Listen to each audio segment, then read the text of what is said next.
caméra. Mbika, mbika,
Impression à centenaire, vraiment nde toza boye nde tozomona boye oyo ezali souffrance te mais tata Nzambe ye moko abongisa yango uta kala.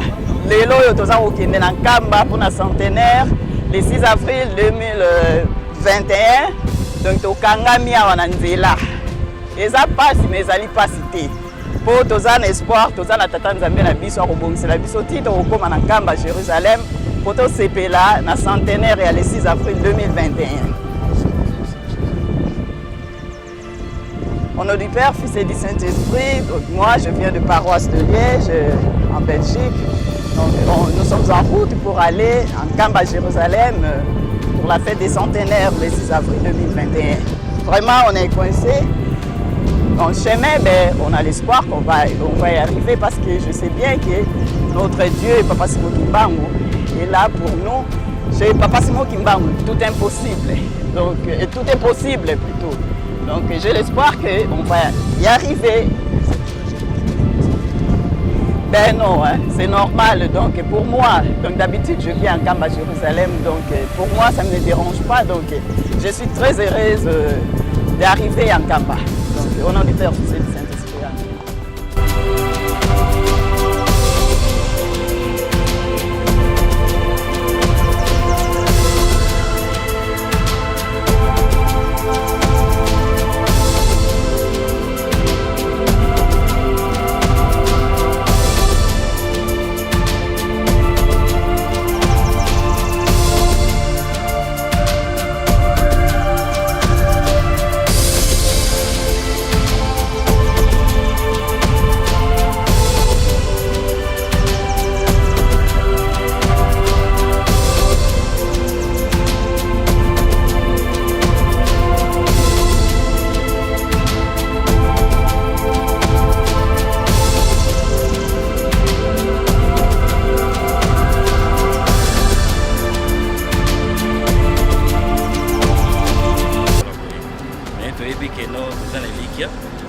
donc les centenaires tokoma ata butongo ini ndenge nini ntongo etanaka wana expression wana toyebi yango biso nyonso nde nasepeli mpenza mingi ndenge bato baye ebele tozozela lisusu bandeko mosusu baya mosa tokota nkamba kamba yango wana na mosika tongi tokota Yerusalemi mboka nzambe azalaka donc tomona deya nkamba yango wana na mosika